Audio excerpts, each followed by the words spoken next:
I'm Scott Ott, and this is Bill Whittle now, the day after the night before the 2018 midterm elections, and we are not going to break it down like you've seen incessantly done on the networks. We don't run polls. We don't have focus groups. We don't do any kind of exit polling, and frankly, we don't really focus on every little race around the country. One thing we do, though, is anchor the daily news to principles. Bill Whittle, I have a couple of questions in the wake of what seems to be, if not a blue wave, at least a blue majority in the House of Representatives, and Republicans picking up several seats in the Senate, and then kind of mixed results around the country when it comes to governor's mansions.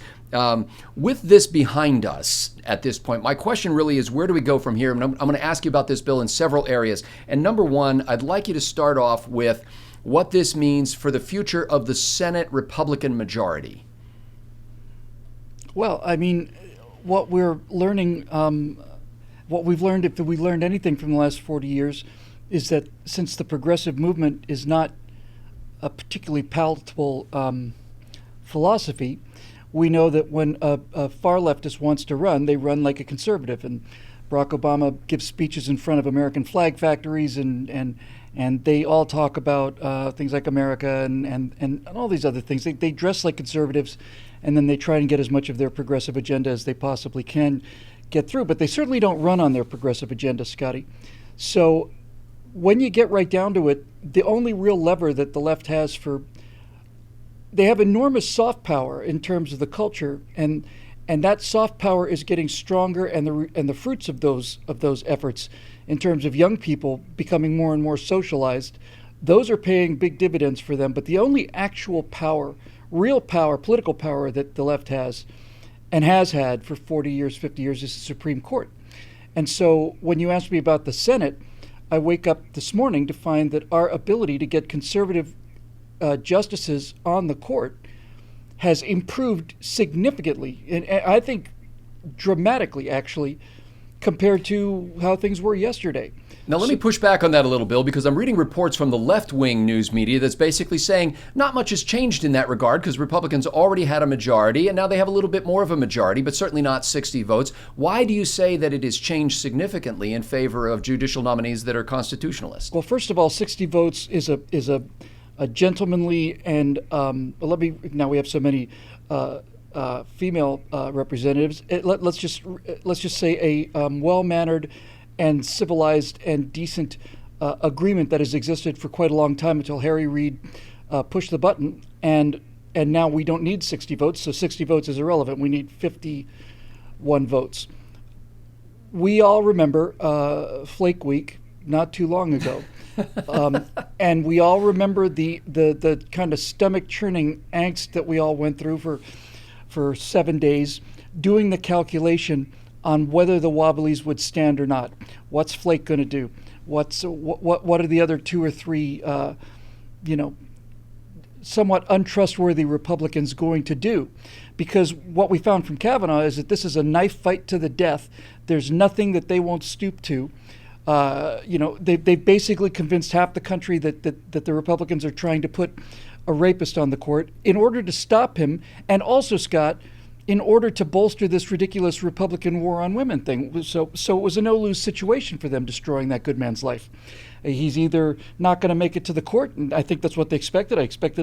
I think they expected he would back down, or they get to tell the rest of their rabid core that it's the women-hating Republicans put a multiple rapist on the Supreme Court. And we sat there counting the hours to see who was going to come in and who was going to decide the fate of this man, which was not just one man and not just a conservative justice.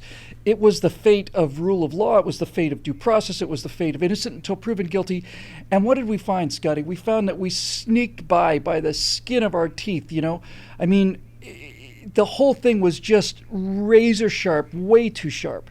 It looks now that we don't have to have that kind of worry anymore, that we can have two or three people go wobbly and still have a significant 51-point vote, especially when you throw in Mike Pence as the tiebreaker.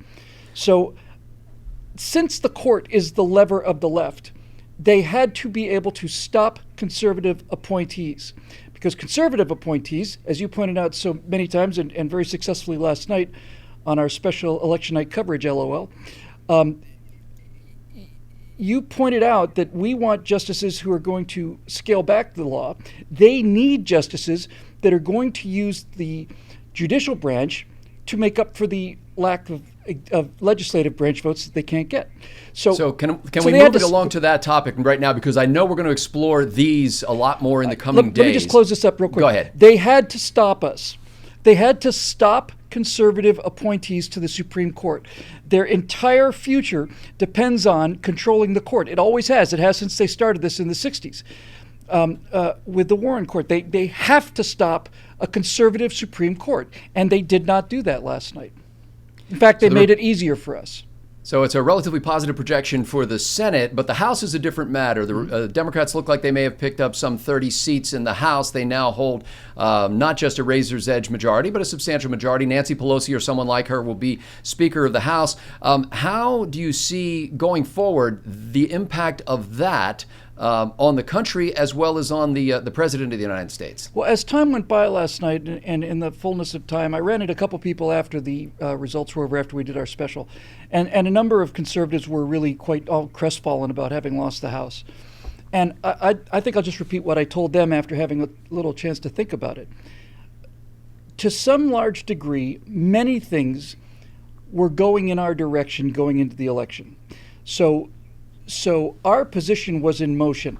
What I mean by that is taxes were being cut, regulations were being cut, the economy was growing at a remarkable rate. We were getting Supreme Court nominees, getting them on the bench. And so things were moving in our direction. And for 2 years, the left has frothed and raved at Donald Trump, and their only real chance to stop him was yesterday. And they didn't do it. So I'm basically saying to our viewers here what I was saying to my friends last night. I consider last night to be a tie. And I think in this particular case, given the direction that the train was going, a tie is the same as a win for us. So when it affects the presidency, and that's the third category, the president obviously has enough allies in the Senate to block anything House Democrats want to do. However, the House has already several probes underway, including the special prosecutor, special counsel's probe into the Russia matter, and there are other things that can come up, such as the president's tax returns, which have never been revealed. Do you think the Democrats will find valuable political capital in going after President Trump nonstop, since there's not much else they can do right now? Oh, you mean going after President Trump nonstop for a change now? Is that what you're? Is that what you're? But now they control the majority, though. What difference does it make? They can actually hold nonstop hearings with Nancy Pelosi's chair people. What difference? In those chairs? I understand that part of it, but what difference does it make? I'm not saying it makes a difference. I'm asking you if you think they're going to do that. So there's your answer, right? There's your answer. It doesn't make a difference. If you want, there are a number of things we talk about, probes and everything, but let's get to the actual issue. Last night, our ability to put conservatives on the Supreme Court got stronger, and last night, the Democrats' ability to remove Donald Trump and Brett Kavanaugh from the offices that they were inserted into also failed. They failed. They cannot remove Donald Trump as president. This was my greatest fear. This and the ability to, because I wasn't even as afraid of the court, Scott. If they'd won the House and the Senate last night, you could say that Donald Trump would never get a conservative appointee through until 2020. But happily for us, in the Constitution, in their infinite wisdom, never put a number on the number of Supreme Court justices necessary. So if it turned out that we kept sending, let's say, Ted Cruz, for example, who I'm glad won, by the way, if we were to submit a staunch Republican conservative like Ted Cruz for the Supreme Court, the most that they could have done, if they'd had the House and the Senate, was to simply block the appointments, in which case we'd keep sending them, they'd keep blocking them, and instead of a 5-4 Supreme Court, we'd have a 5-3 Supreme Court, because 8 is perfectly fine. So we got a much better chance of getting a 9th justice, and a conservative one, last night. But if we hadn't done that, then we would have had an 8-person court, and we were still ahead on that anyway. But the main thing is, the only thing I really feared was enough of a win for them to win the House and the Senate, because you have to do both of those things. And if that had happened, then it's not just a kabuki act in terms of removing Donald Trump. They cannot remove Donald Trump from office. That's what we learned last night, and that's good enough for me. Are they going to start impeachment proceedings? Well, there's no question it'll be tabled. None. You can expect to see that before they actually sit down. They're going to swear them in. And they're going to be given an oath to defend the Constitution of the United States, and the camera's going to cut away because most of their skin's going to burst into flame. And then they'll come back to them, and so there will be certainly people to launch the impeachment proceedings. Whether or not there will be enough people willing to vote for that in the House on the part of the Democrats, I think is still up in the air. There are a number of Democrats who are in the House of Representatives in fairly conservative or relatively strong Trump districts, and a vote for impeachment might cost them their brand new seats. But let's just assume that the worst happens now, because the worst yesterday morning is not the same as the worst now. The threat to the Republic has passed for 2 years. So what can they do? They can instigate impeachment proceedings, and they can say that Donald Trump was impeached to the same degree that we say that Bill Clinton was impeached. But Donald Trump will not be removed for office. And for those of you who may be visiting, because I know our viewers are extraordinarily well educated in this regard, removal of the president is a two-step process. The first process comes from the House of Representatives, where articles of impeachment are presented saying, this guy has committed these crimes, he's got to go. But once those articles have been presented, the House is powerless after that. They have nothing to do with it. It all comes down to the Senate vote, and we're stronger in the Senate now than we were yesterday. So Donald Trump's not going anywhere. Brett Kavanaugh's not going anywhere. And the good news is they can't stop us. There is some bad news, and the bad news is I would expect that we're not going to get anything else. I certainly think the wall went away last night. But I got to tell you, pal, I hadn't seen a whole lot of wall before last night either. You know what I mean? I mean, that promise should have been kept real early, and that construction should have started on January 22nd. So after 2 years of dawdling, I think it's virtually impossible to get that wall built now. That's not a good thing. But even if we lost the Senate as well as the House last night, Donald Trump still remains commander-in-chief, and so his ability to defend the southern border has not been impaired by this blue sprinkle either.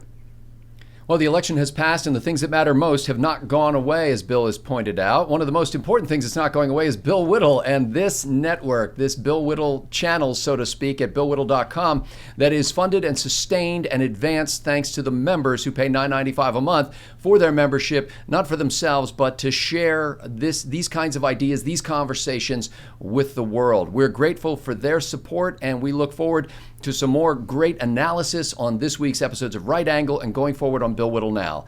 For Bill Whittle, I'm Scott Ott. Thanks to the members at BillWhittle.com for making this possible.